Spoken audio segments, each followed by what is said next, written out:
Datuk Dr. Hisham Shah dan Dr. Nohayati Rusli. Dan kita mula. Bismillahirrahmanirrahim.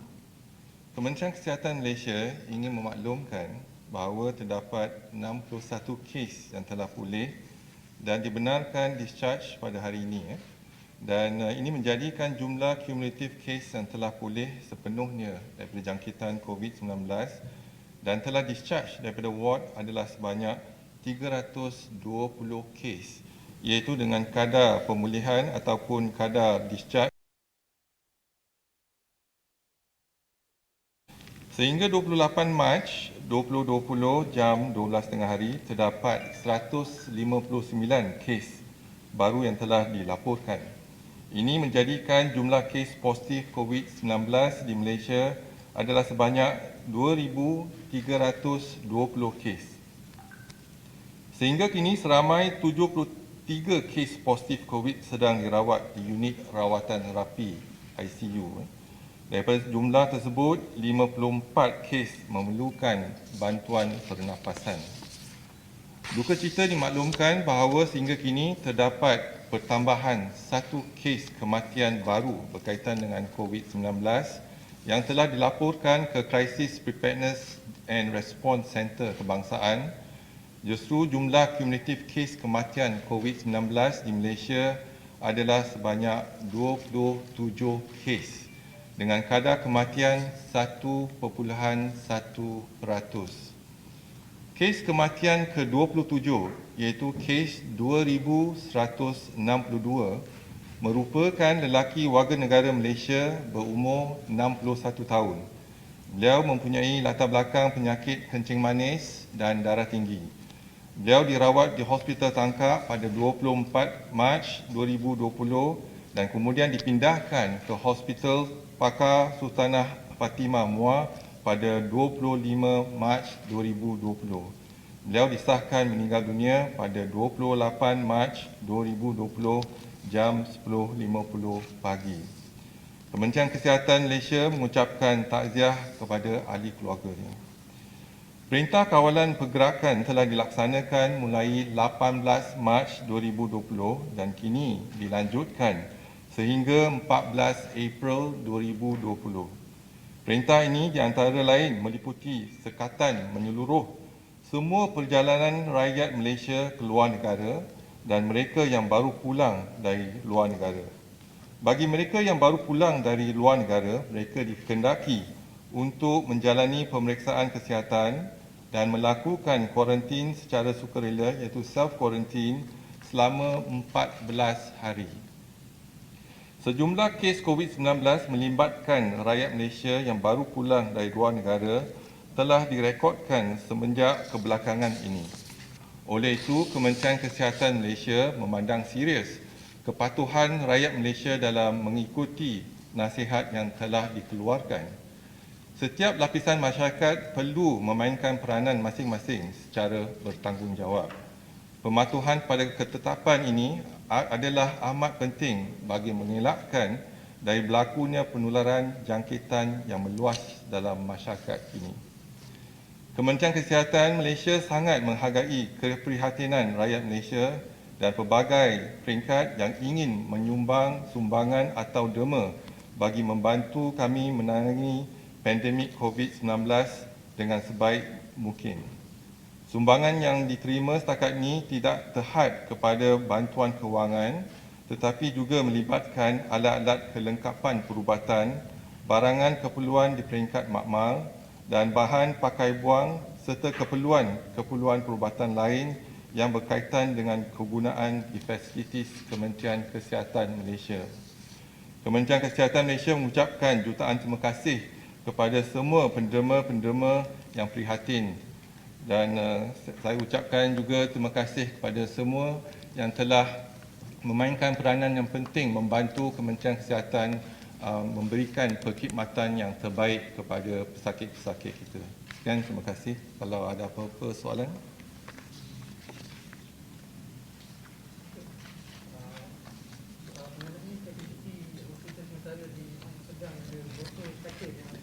Kalau kita lihat pada peringkat permulaan, persiapan kesiapsiagaan Kementerian Kesihatan ialah kita peruntukkan 3,400 katil dan kita tambah dengan Institut Latihan Kementerian Kesihatan sejumlah 5,292 katil.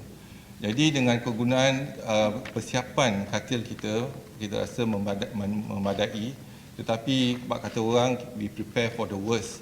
Kalau kita perlu untuk tambahan katil, mungkin ada 600 katil kat situ, 400 di Hall A dan 200 lagi di Hall B.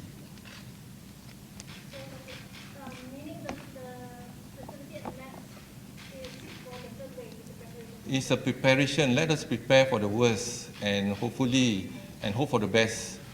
In case it's better for us to over-prepare than under-prepare. If we under-prepared means unprepared. So I think this is also a preparation. Then we'll use this as a model to use a hall or indoor stadium, for example, and to basically, if we need a bed. For example, today we are seeing about 150 cases or even 200 cases a day. But if the surge is 1,000 cases a day, then we have to look for beds. And our capacity now in our hospital is 5,292 beds. So we hope that that will be the first line. If we are short of beds, we'll use that bed first. So if we need, the beds are ready. As of now, has any beds left reserved? No, not at all. Not at the moment. We are just preparing for the worst. Esok petang siap lah. Persiapan kita dah kita siap sedia. Kita jangkakan, kita ramalkan dalam pertengahan bulan April mungkin ada kes yang mendadak. Tetapi setakat ini tindakan kita dari segi pembersihan, dari segi nyah kuman dan nyah jangkitan telah dilaksanakan oleh semua kementerian kerajaan tempatan dan majlis daerah dan juga di BKL, dan kita lihat proses itu telah berjalan. Dan proses yang kedua ialah mengenal pasti, iaitu acute case detection, iaitu mencari, kita uji dan kita asingkan mereka yang positif, dan mereka yang tak positif itu kita akan masukkan dalam self quarantine untuk tempoh 14 hari dan kita akan rawat mereka.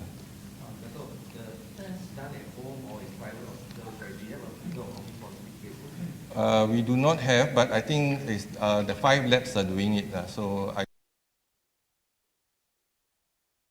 not have the labs, but I do have the tests done for example, for the tablet group. Now, the tablet group, we have actually screened 17,584, and a sample taken to 12,500. Positive is 1,207, negative 6,648, pending 4,645. And we need to find 5,084. They are not tested yet. So the tablet group not tested 5,084. So hope that we can test them in time. Yeah, we do. So we are working closely with the police and then to encourage them to come to our clinic, and then we will do the testing for them. We do around the country. I mean, every state we have their address and all that. We will try to find them, and then hopefully they can come forward to do the testing.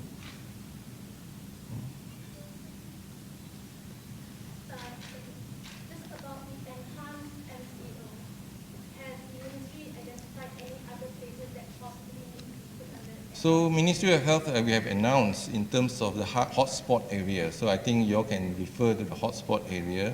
We are zooming in to the district.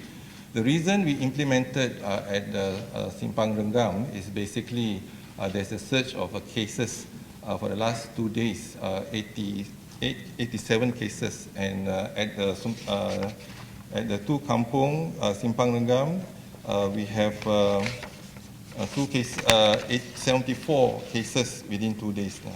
So because of that, we believe there's 4 cluster of tablet group in that area, involving 14 of them.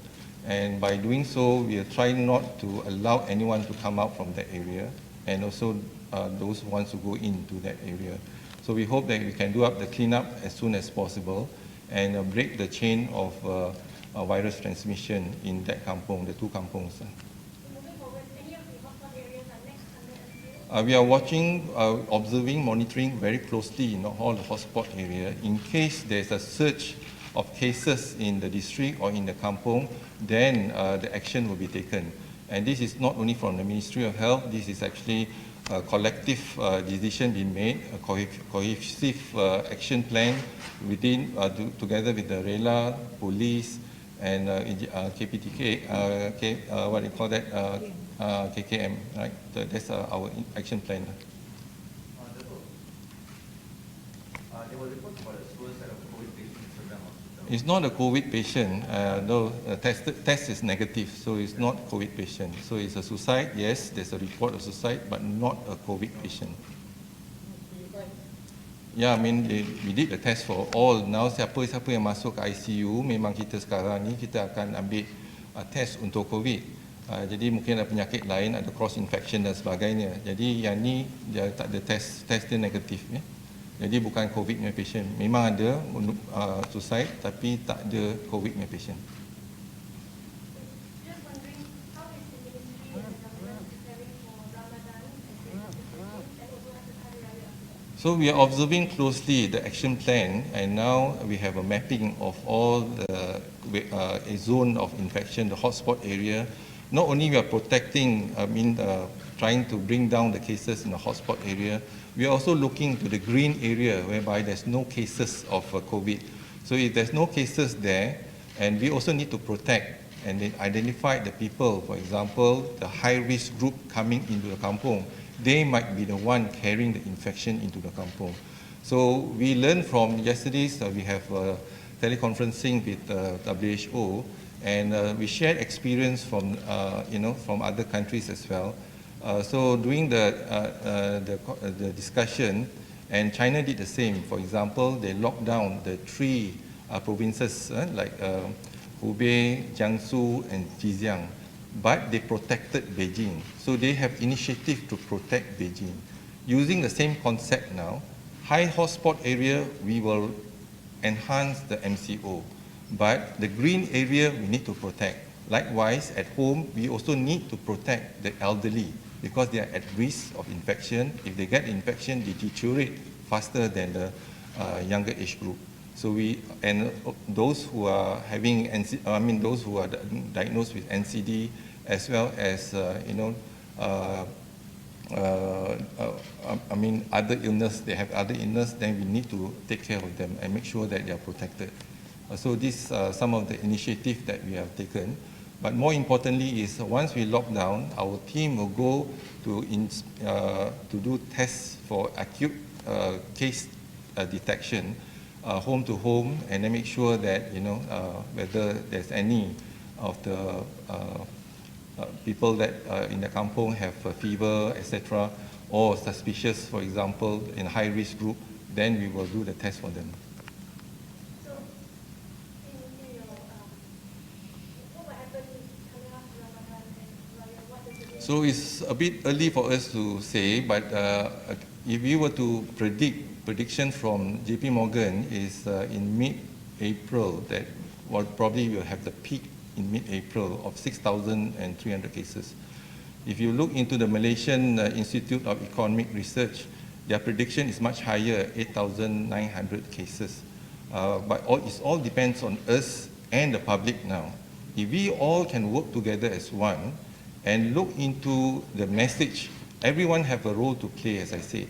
If you can stay at home, break the infection, break the chain of the infection, and then you can reduce the infection, probably will be much better than the prediction of JP Morgan or Malaysian Institute of Economic Research. So if we can bring below 5,000, then I think we can achieve our goal. So now the 2 weeks is all up to us now, not only in the shoulder of Ministry of Health, but the government as well as the public. So I think it's very important all of us have to come together as one and make sure that we play our role and bring down the cases together. Is your predictions accurate? Time will tell, but then I think we are trying our best.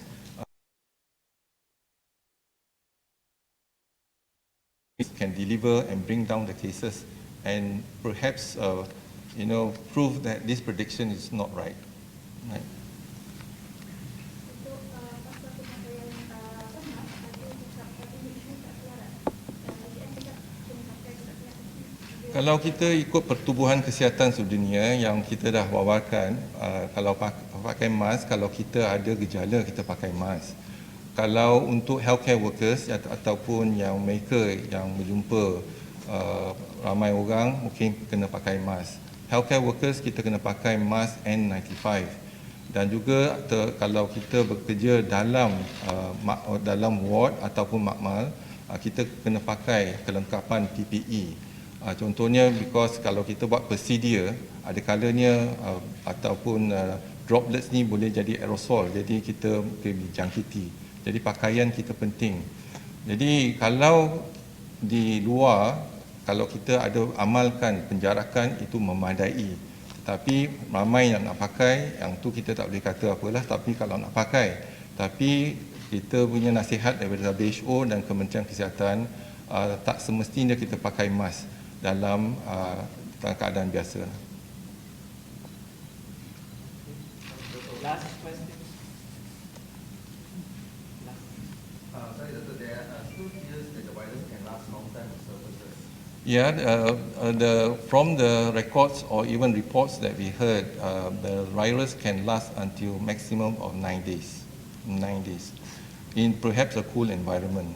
So if in a hot and humid environment, perhaps the virus can last until 48 hours. So what's more important is for us to regularly clean the surfaces, for example, metal, glass surfaces that we need to clean frequently. So this is something that we are encouraging. We are doing the cleaning now with the KPKT as well as Majlis Daerah, and DBKL also doing it at the public places. But at home, I think it is the responsibility of us to do the cleaning. And I hope that this will be practiced from time to time so that we can clean our environment. Yes, the test kit has from South Korea arrived late last night. Our team is still evaluating the test kit in Hospital Sungai Buloh. So far, there's no report yet. This afternoon, we also have received 100,000 test kit from China, different brand from the one that we have tested much earlier. So we also will try to test the new test kit from China, which is FDA approved. So I was assured by the ambassador that this is more accurate than the one that we tested. So we wait for perhaps another day or two for us to test this new test kit. How many do we have and how much do we have? The costing, I'm not very sure about. We are testing the first batch. If accuracy is good, then probably we'll already ordered for 200,000. The cost, I'm not sure. I think probably about $6 or $5 per test. Right. Thank you. All right, thank you. IGN tu bukan. IGN. Bukan. Yang mati tu. IGN. Ini aja yang 27 Kita tak